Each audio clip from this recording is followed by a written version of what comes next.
Olá pessoal, bem-vindos de volta. Continuando o nosso simulado de Solutions Architect Professional, aqui lembrando que é o simulado do Skill Builder da AWS que eu estou fazendo. Vamos fazer aqui mais duas questões para a gente concluir.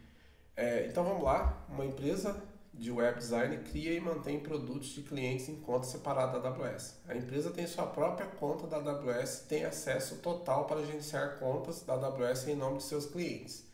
À medida que o número de clientes da empresa cresce, a equipe de segurança da empresa fica sobrecarregada com relatório de incidente. Então, a equipe de segurança precisa de uma maneira eficiente de determinar duas questões: o acesso aos recursos que é concedido, a identidade externas do IAM e quais informações confidenciais armazenadas no S3 são acessíveis publicamente.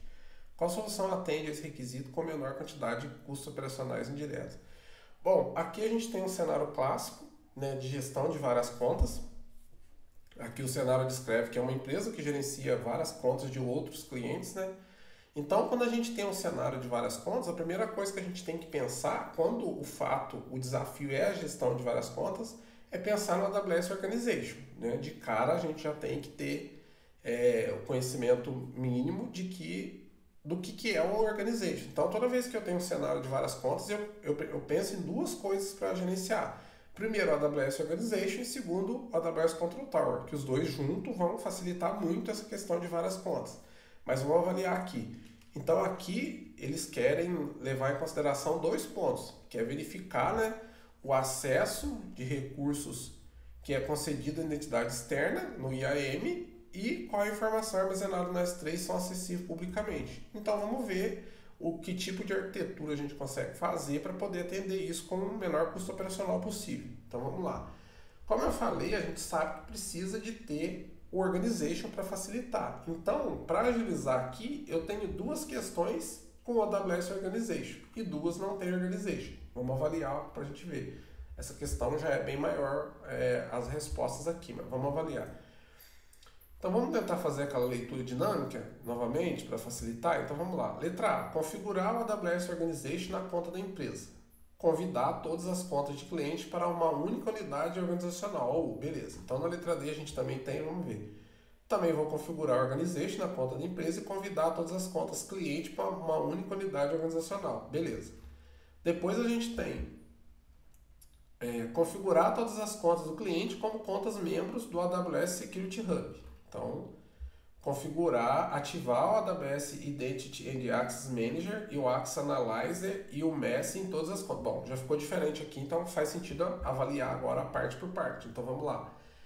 Beleza, que a gente precisa, né? Quando eu crio uma conta no Organization, para poder fazer gestão de outras contas, eu tenho duas formas de fazer isso. Uma, se eu criar diretamente dentro do Organization, essas contas já vão nascer fazendo parte dele e vão ser administradas pela conta de gerenciamento. Se essas contas já são existentes, eu tenho que convidar essas contas como contas membros e elas precisam aceitar esse convite para fazer parte da minha organização. Então aqui está dizendo isso, que ela administra a conta de terceiros. Então, configura todas as contas como contas membros e do próprio AWS Security Hub, que é um serviço centralizar a parte de segurança, né, que a gente consegue usar lá com o Organization.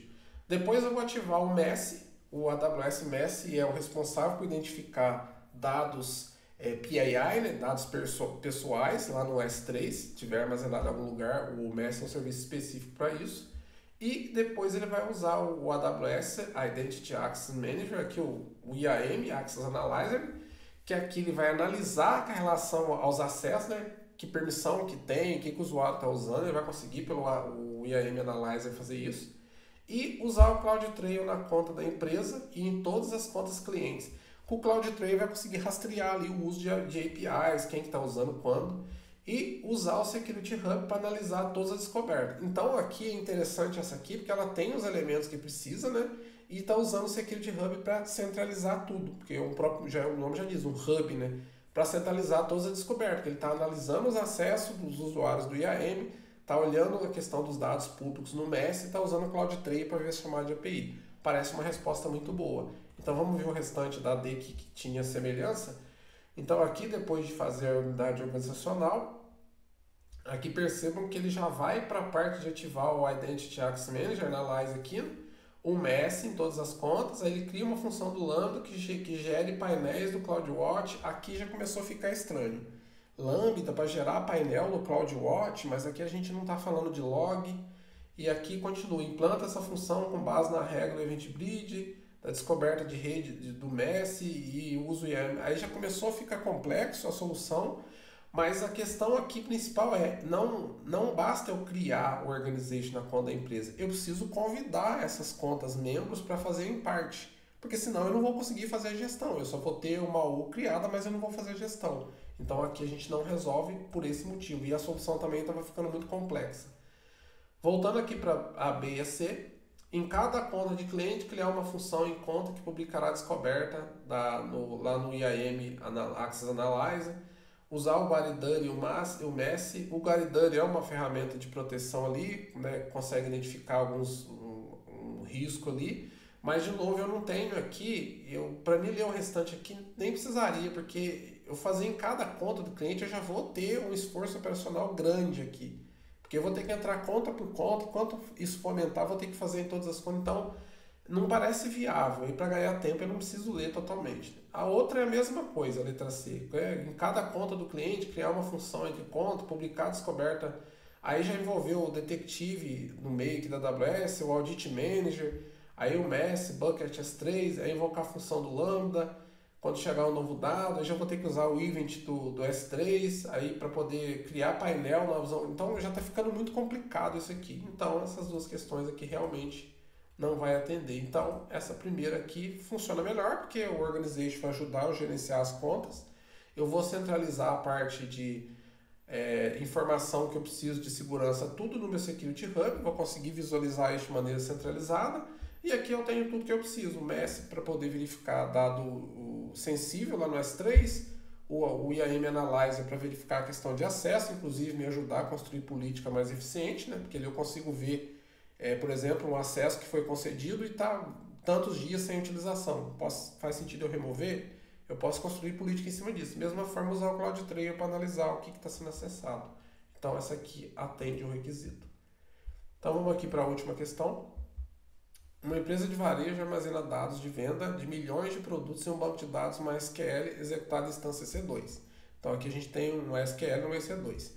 À medida que o número de produtos aumenta, a empresa percebe a degradação do desempenho do banco de dados. Devido às previsões de demanda ruins, a empresa frequentemente fica sem produtos. Para evitar a perda de venda resultante da escassez de produto, a empresa quer automatizar a criação de previsões de demandas usando a análise. A empresa está avaliando outras opções de banco de dados gerenciado pela AWS.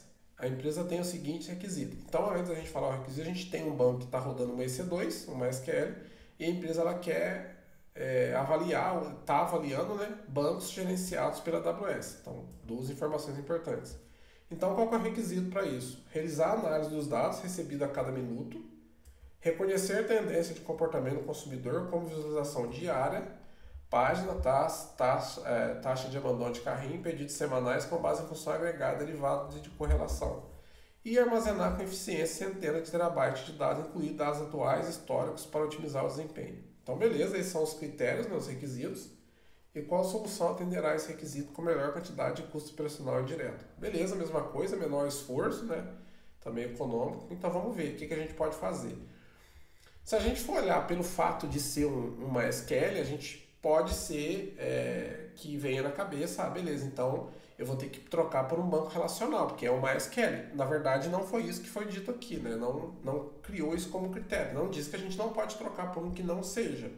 Mas vamos avaliar, não vamos sair do escopo do que está pedindo. Vamos lá, a opção A. Crie várias tabelas standards no DynamoDB para separar os dados atuais e históricos. Então, não sei se isso seria viável. Vamos avaliar aqui, né? Tem os requisitos, não sei. Aqui ele atende, né? Pode suportar centenas de terabytes, sabe que o Dynamo, quanto maior o banco, o desempenho dele não cai, seria uma boa opção, considerando que isso aqui está sendo degradado. Mas a gente tem um banco relacional, né? Então, teria que fazer uma conversão, seria possível, não seria? Não sei, vamos ver, vamos deixar ela aqui. Cria uma única tabela para dados atuais e históricos no Amazon TimeStream. Para quem não conhece, o Amazon TimeStream é um banco de dados para trabalhar justamente com essa questão de dados históricos, né? Baseados em data, timestamp, esse tipo de coisa. Então aqui a gente está vendo isso em todas as situações, porque aqui ó, realizar análise de dados recebidos a cada minuto, com visualização diária, pedidos semanais, funções agregadas. Então tá vendo que, e aqui dados históricos, se fala muito de data, de tempo, de linha do tempo, então um forte candidato ao TimeStream aqui, e é um banco que a AWS vai gerenciar para a gente boa parte dele, então isso vai ajudar. Então, criar uma coleção no DocumentDB para os dados atuais históricos. Aqui a gente tem a mesma questão, o DocumentDB é compatível com o MongoDB, a gente está falando do NoSQL aqui, e a gente tem o MySQL lá em cima. Então, não sei, mas o DocumentDB não me parece uma boa solução para isso, a gente não vai resolver isso. Criar uma tabela no TimeStream, novamente, para dados atuais e uma coleção no DocumentDB para história. Fica esquisito isso aqui, né? Vai virar uma confusão danada. Eu vou sair de um banco e passar para dois e não me parece. E, de novo, o DocumentDB aqui não seria o cenário atual, então também não vou usar ele. Então, entre os dois aqui, o TimeStream seria com certeza a melhor opção. E aqui também, como eu falei, a gente está no MySQL e aqui vai vir para o Dynamo, são coisas diferentes, NoSQL com SQL. Talvez seria possível até tentar uma conversão, mas aí a gente está aqui embaixo a questão do operacional e se é um banco relacional para um Dynamo, a gente teria que, na verdade, remodelar isso, né? Rever toda a estrutura de dados, ver se seria possível remodelar ele com NoSQL. Então, teria muito trabalho operacional e a gente nem saberia se isso daria certo. Então, a opção correta é o TimeStream, que é o banco ideal para trabalhar com essa questão de séries temporais. Então, vamos ver, ok. Exatamente, aqui ele até fala, né? Banco de séries temporais rápido, mencionável sem servidor. Então, atende a questão que é gerenciado pela AWS e atende esses requisitos aqui. Isso ajudaria a empresa. Bom, pessoal, era isso, né? Eu acho que 10 questões aqui, foram 4 partes do vídeo. Eu acho que acredito que dá para vocês terem uma noção de como é as questões, né? Aqui as questões da prova da Professional, Arquiteto Professional.